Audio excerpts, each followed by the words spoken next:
Hai sahabat Bawaslu, kembali lagi kita dalam Ronde Rona Demokrasi. Di episode ke-16 ini, kita akan membahas tentang tahapan adjudikasi dalam permohonan penyelesaian sengketa proses pemilu. Selengkapnya, yuk kita bahas sahabat Bawaslu. Adjudikasi dalam permohonan sengketa proses pemilu merupakan proses persidangan penyelesaian sengketa proses pemilu. Hal ini sebagaimana diatur dalam Pasal 1 Angka 19 Perbawaslu Nomor 18 Tahun 2018. Menurut Pasal 33 Perbawaslu Nomor 18 Tahun 2017, adjudikasi dilaksanakan dengan tahapan sebagai berikut. Yang pertama, penyampaian pokok permohonan pemohon. Yang kedua, jawaban termohon. Yang ketiga, tanggapan pihak terkait. Yang keempat, pembuktian. Yang kelima, kesimpulan para pihak. Dan yang keenam, putusan.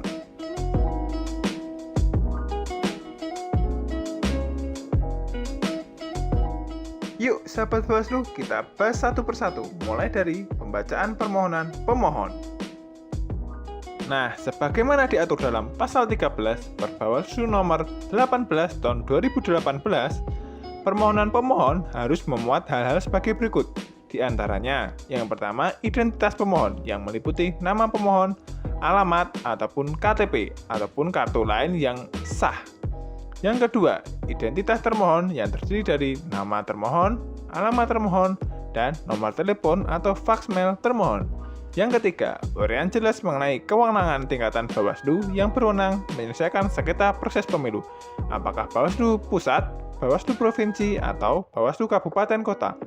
Yang keempat, kedudukan hukum pemohon dan termohon dalam penyelenggaraan pemilu. Yang kelima, uraian jelas mengenai tenggang waktu pengajuan pemohon. Yang keenam, pokok-pokok permohonan, bukti-bukti, serta alasan-alasan permohonan sesuai fakta. Yang ketujuh, petitum yang dimohonkan.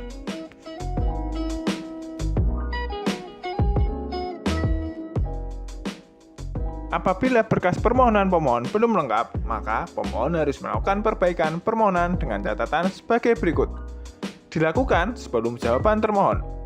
Dalam hal terdapat penambahan atau pengurangan uraian materi permohonan, Ketua Majelis memastikan permohonan tersebut telah diparaf dan ditandatangani serta dibubui materai.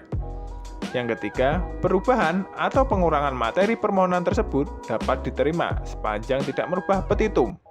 Yang keempat, majelis memberikan catatan-catatan perbaikan. Dan yang kelima, perbaikan tanpa mengganggu agenda adjudikasi.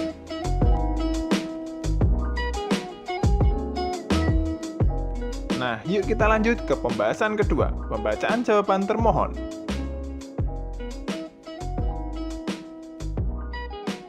Ketentuan mengenai jawaban termohon sendiri diatur dalam Pasal 29 Perbawaslu Nomor 18 Tahun 2017.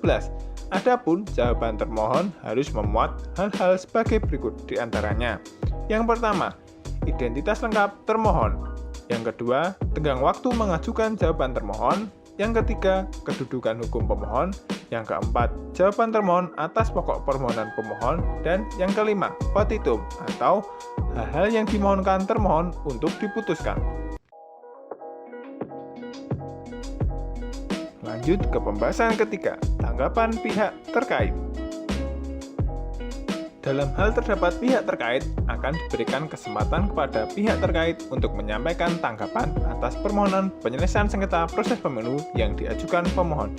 Hal ini sebagaimana diatur dalam Pasal 34 Perbawaslu Nomor 18 Tahun 2017.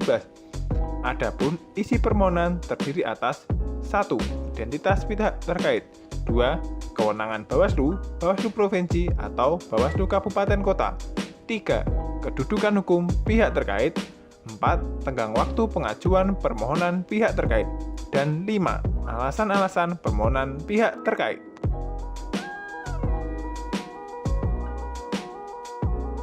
Nah, yuk sahabat Bawaslu, kita lanjut ke pembahasan keempat, tahap pembuktian. Di dalam tahap pembuktian, terdapat beberapa hal yang harus diperhatikan serta dipenuhi syarat-syarat pembuktiannya. Di antaranya, A. Pengesahan alat bukti. Hal ini bagaimana diatur dalam Pasal 13 Perbawaslu Nomor 18 Tahun 2018 yang terdiri dari leges.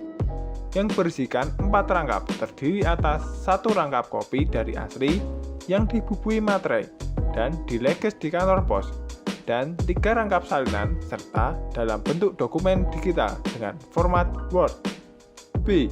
Jenis alat bukti. Hal ini sebagaimana diatur dalam pasal 31 Perbawaslu nomor 18 tahun 2017. Adapun diantaranya sebagai 1. Surat yang berisikan surat keputusan atau berita acara KPU dan dokumen tertulis lainnya. 2. Keterangan pemohon dan termohon. 3. Keterangan saksi. Untuk bukti saksi sendiri, terdapat beberapa ketentuan yang harus dipenuhi. Yang pertama, saksi harus berusia di atas 17 tahun atau sudah atau pernah kawin, berakal sehat. 2. Tidak ada hubungan saudara dan keluarga semenda dari pemohon dan termohon. 3. Berjumlah paling sedikit 2 orang untuk kesaksian suatu peristiwa dan menerangkan apa yang dilihat, didengar, dan dialami sendiri. 4. Keterangan dari saksi yang berasal dari pemantau pemilu harus terakreditasi. C. Keterangan ahli. Ahli adalah seorang yang memiliki keahlian untuk diperlukan memberikan keterangan guna kepentingan penyelesaian sengketa proses pemilu. Hal keempat dalam tahap pembuktian yang harus dipenuhi ialah mengenai informasi elektronik, dokumen elektronik, dan atau hasil cetakannya, yang terdiri dari 1. Informasi elektronik berupa satu atau sekumpulan data elektronik. 2. Dokumen elektronik berupa informasi elektronik yang dibuat, diteruskan, dikirimkan, diterima, atau disimpan dalam bentuk analog, digital, elektromagnetik, optikal, atau sejenisnya. 3.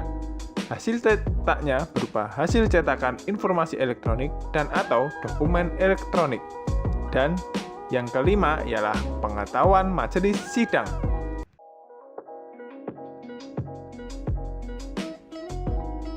Nah, tahap selanjutnya ialah kesimpulan para pihak.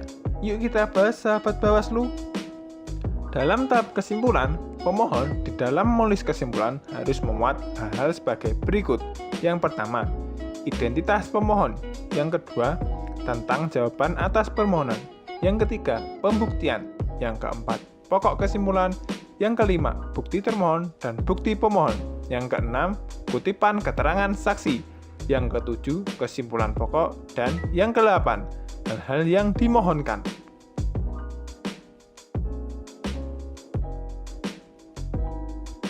Sedangkan dalam kesimpulan termohon harus memuat hal-hal sebagai berikut di dalam menulis kesimpulan.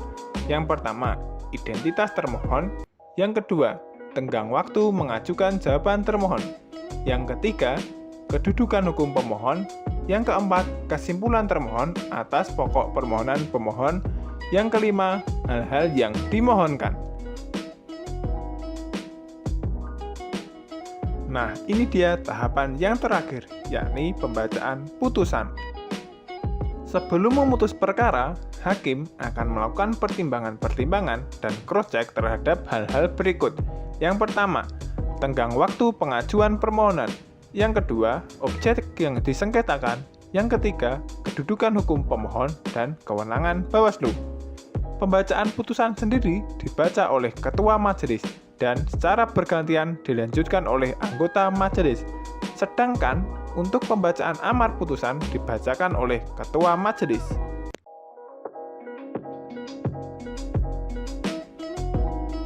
Nantinya akan terdapat 3 jenis putusan yang akan diputus oleh hakim, yakni 1. Menolak permohonan pemohon untuk seluruhnya, atau mengabulkan permohonan pemohon untuk sebagian, atau mengabulkan permohonan pemohon untuk seluruhnya. Sampai di sini dulu ya sahabat Bawaslu, ronde episode yang ke-16. Sampai jumpa di video edukasi selanjutnya. Jangan lupa like, komen, share, dan subscribe video ini ya. Tetap patuhi protokol kesehatan ya sahabat Bawaslu. Sampai jumpa.